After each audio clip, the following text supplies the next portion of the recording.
Hello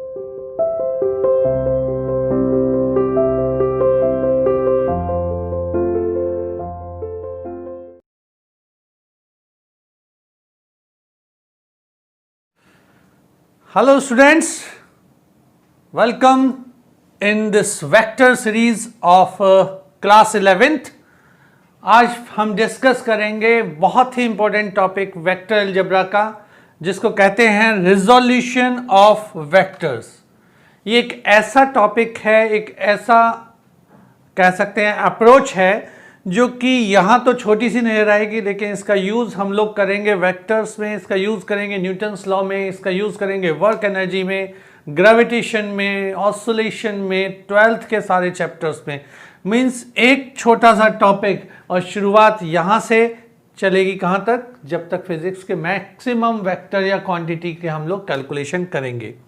यहाँ हम देख रहे हैं, बात आ रही है, वर्ड है रिजोल्यूशन ऑफ वेक्टर्स। मीनिंग क्या है इसका, कि रिजोल्यूशन ऑफ वेक्टर का मीनिंग क्या है, कैसे करेंगे। तो अभी तक बेटा हम लोग जनरली देखते क्या चले आ रहे हैं कि अगर मैं ये कहता हूँ कि कोई एक ये गाड़ी है, बच्चों की, छोटे छोटे बच्चे होते हैं ना जो खेलने वाले, छोटे छोटे बच्चों के खेलने के खिलौने होते हैं जिनमें इस तरह से व्हील लगे होते हैं, और वो लोग एक रस्सी से इसे अपनी तरफ खींचते हैं। रस्सी से जिससे खींचते हैं यानी कि फोर्स वो अपने अलोंग इस डायरेक्शन में लगाते हैं। फोर्स कैसे लग रही है, ना एक्स एक्सिस पे लग रही है, अगर मैं इसको एक्सिस फॉर्म में दे दूं तो ना तो फोर्स एक्स एक्सिस पर लगी हुई है, ना फोर्स वाई एक्सिस पे लग रही है। फोर्स कहाँ लगी हुई है, एक्स एक्सिस से कोई एंगल थीटा बनाते हुए इस डायरेक्शन में, एक्स वाई प्लेन पर। तो जब हम इस फिनोमिना को समझते हैं, जहाँ पर मैं कह रहा हूँ बच्चे हैं, कोई छोटा सा बच्चा है, वो अपना एक खिलौना लेके एक रस्सी से बांधकर, स्ट्रिंग से बांधकर इस तरह से एफ डायरेक्शन में खींच रहा है, सॉरी F4 से खींच रहा है, थीटा डायरेक्शन बनाते हुए। ये हॉरिजॉन्टल से थीटा डायरेक्शन बनाते हुए वो खींच रहा है। तो देख रहे हैं हम, होगा क्या, बॉडी किधर की ओर मूव करेगी, बॉडी मूव करेगी आगे की तरफ, इस तरफ। तो हम ये कैलकुलेट करते हैं कि इस फोर्स का एक इफेक्ट तो होगा इस एक्सिस पर। ये कितना इफेक्ट होगा, इसे मैंने डिनोट किया x से, Fx। और दूसरा इसका हम देखेंगे वर्टिकल पर क्या इफेक्ट पड़ता है, इसे हम डिनोट करते हैं y से। तो यहाँ बेटा जो Fx और Fy हैं ये कहलाते हैं components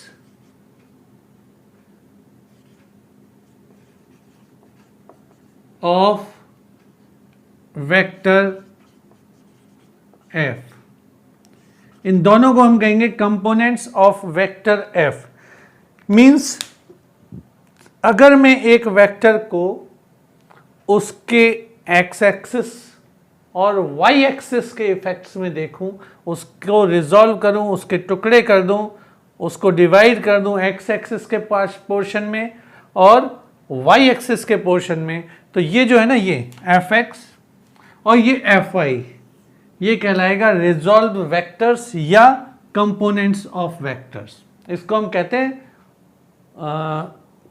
components along x axis and components along y axis. तो रिजोल्यूशन ऑफ वेक्टर में हम लोग केवल इतना सीखेंगे आज कि जो कंपोनेंट्स हैं वो कैसे कैलकुलेट करते हैं, उनकी वैल्यू क्या आती है, और फिर उनकी हेल्प से हम आगे की प्रॉब्लम्स कैसे सॉल्व कर सकते हैं। तो सबसे पहले मैं एक वेक्टर ले रहा हूं अब, दैट इज r। मान लीजिए मैंने एक वेक्टर लिया r on xy plane. Let us consider a vector r on xy plane. ये y एक्सिस हो गया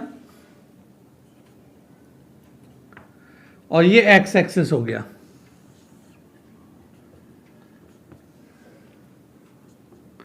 और इस पर ओरिजिन से एक वेक्टर ड्रॉ कर दिया मैंने, ये वाला, दिस इज कॉल्ड r।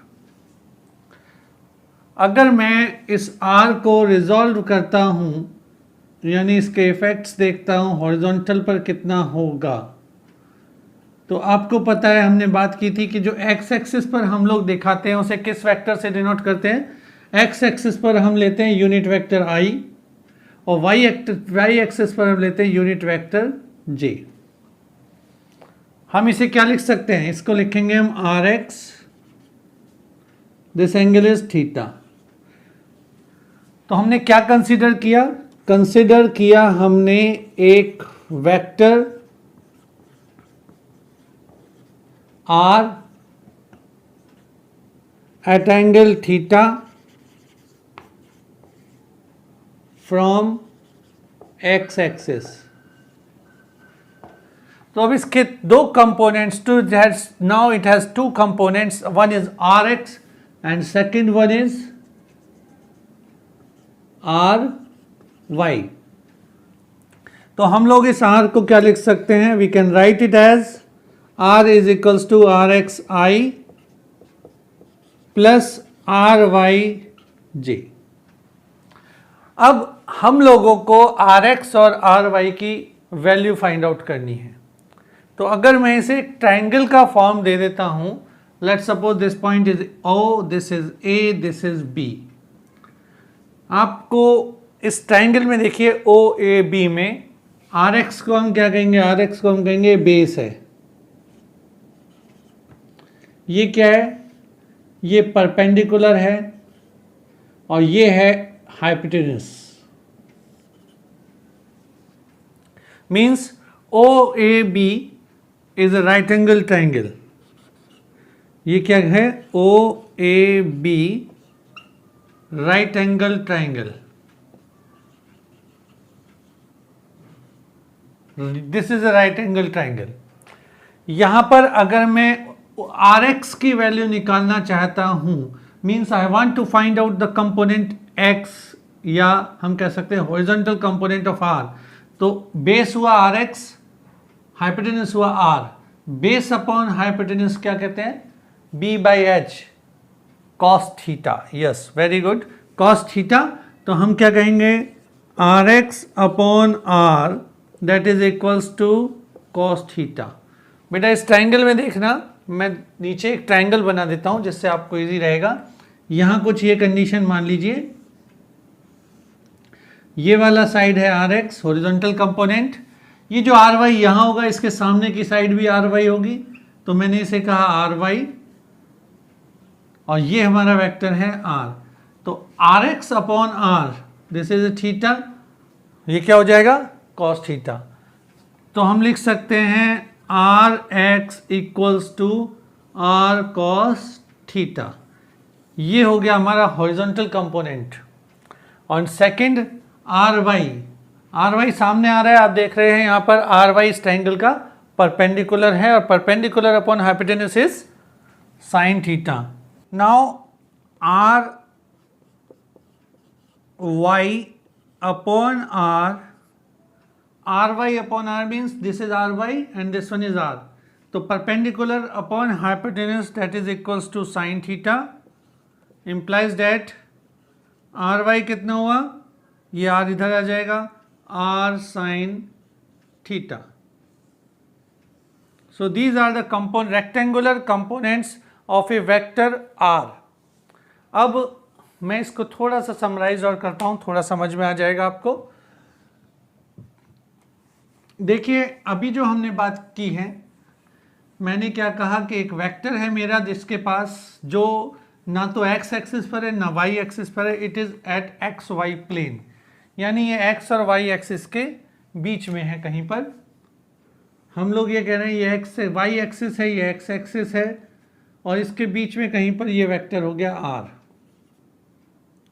जो कि थीटा एंगल बनाते हैं। तो इसके दो कंपोनेंट हो गए, एक यहाँ जिसका नाम दिया आर एक्स, और इसकी वैल्यू हो गई आर कॉस थीटा, जैसे अभी कैलकुलेट किया था। एक इसका कंपोनेंट हुआ यहाँ पर, इसको हमने नाम दिया आर वाई, और are Y is equals to R sine theta. These are called rectangular components. R X and R Y are called rectangular components, इनको हम कहते हैं रेक्टेंगुलर कंपोनेंट। और अब अगर हम लिखना चाहें, जैसे मैंने पहले लिखा था vector r that is equals to r x into i plus are y j, ये यूनिट वेक्टर की फॉर्म में हमने लिखा था। इसी तरह अगर मैं कंपोनेंट्स की फॉर्म में लिखना चाहूँगा तो वेक्टर r को मैं क्या लिख सकता हूँ, vector r equals to r cos theta i plus r sine theta j. देखिए सिंपल सा कॉन्सेप्ट ये ब्रेन में जरूर सेट करना है कि जिधर हम एंगल ले रहे हैं, जिस वेक्टर से एंगल ले रहे हैं, जिस एक्सिस से एंगल ले रहे हैं, वो क्या होगा, कॉस होगा, क्योंकि वो एंगल के साथ बेस बना रहा है। और जिसके सामने की तरफ होगा, एंगल के सामने की तरफ होगा, वो कंपोनेंट हमेशा होगा y, क्योंकि एंगल के सामने वाला कंपोनेंट परपेंडिकुलर होता है और उसको हम लिखते हैं साइन थीटा से। तो ये आपका एक जनरल इंफॉर्मेशन है अबाउट रेक्टेंगुलर कंपोनेंट। अब अगर मैं मैग्नीट्यूड निकालना चाहूँगा इसका, तो अगर मैग्नीट्यूड निकालने तो कैसे होगा, the magnitude of R vector that is equals to, हमने क्या पढ़ा था, देखिए इसको करके देखते हैं। मैग्नीट्यूड निकालने के लिए क्या करेंगे, आप आर एक्स हमारे पास था और आर वाई हमारे पास था। देखिए हमने कहा आर एक्स की वैल्यू कितनी है, R cos theta. We know that R X is equals to R cos theta and R Y equals to R sine theta. ये दो चीज़ें हम लोग पढ़ चुके हैं, अभी अभी हमने सीखी हैं। अब इक्वेशन 1 और इक्वेशन 2 को स्क्वायर करके ऐड कर दीजिए, स्क्वायरिंग एंड एडिंग 1 एंड 2।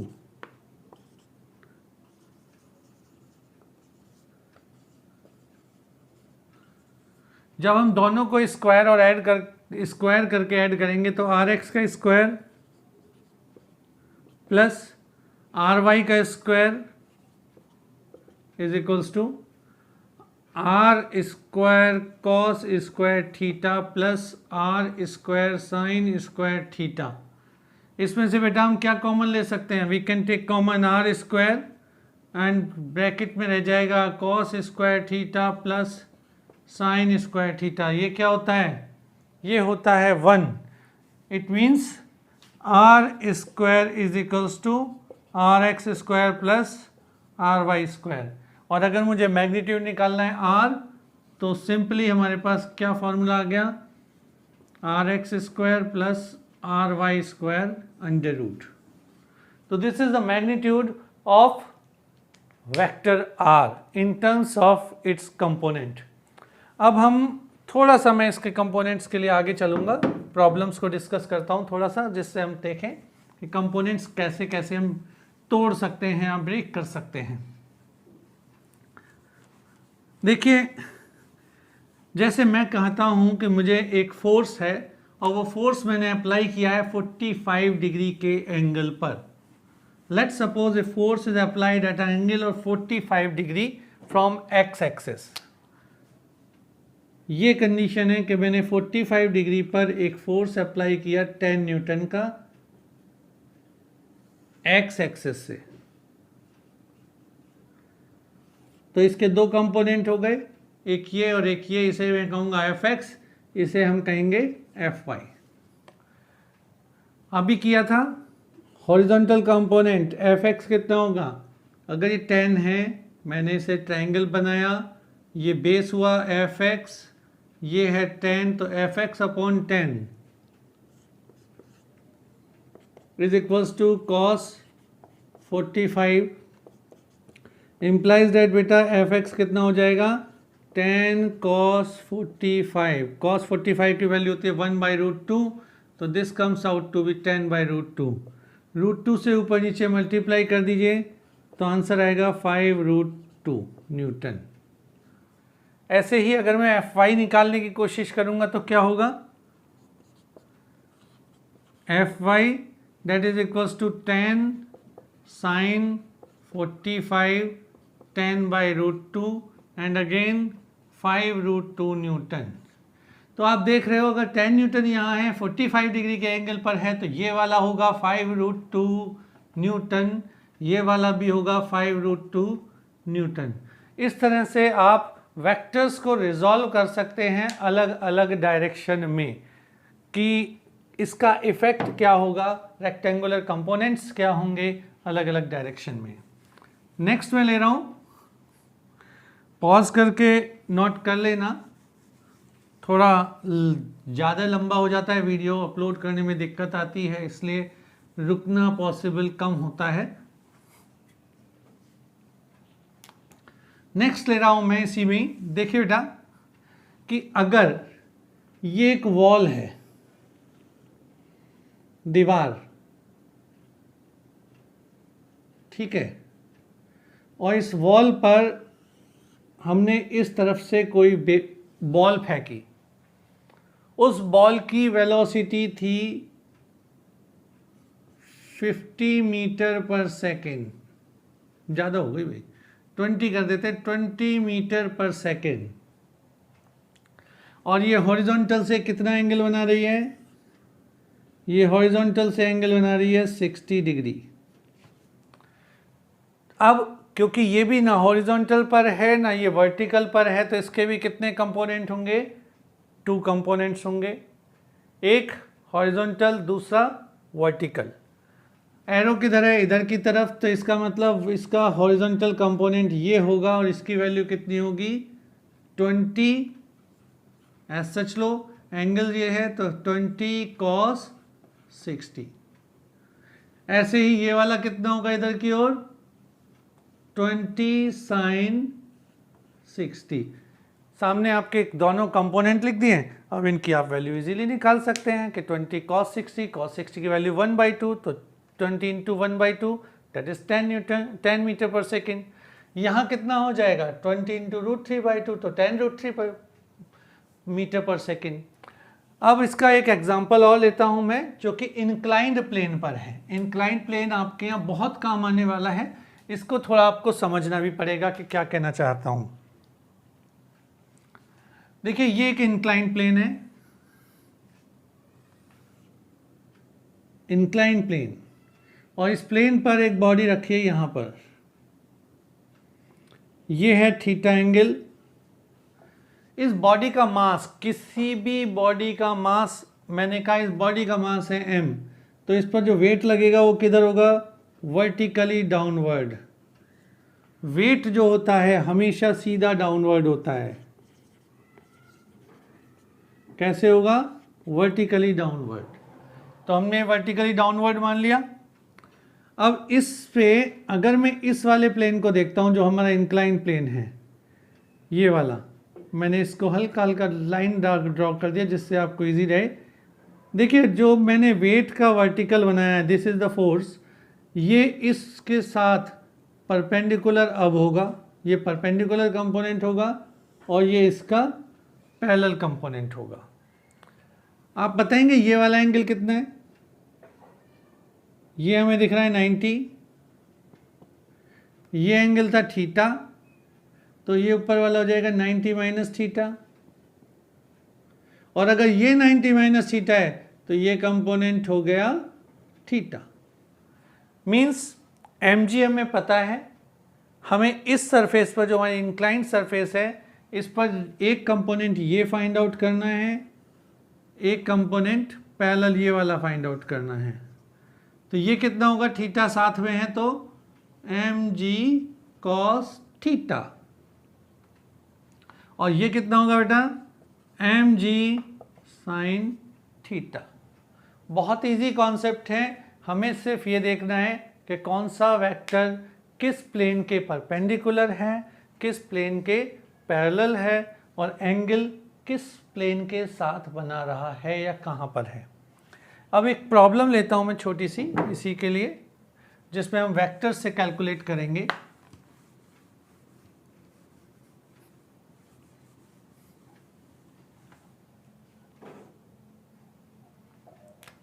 देखिए मान लीजिए कि ये एक पॉइंट है जिस पर फोर्स लग रहा है नीचे की ओर mg, ठीक है। इस पर एक फोर्स लग रहा है इधर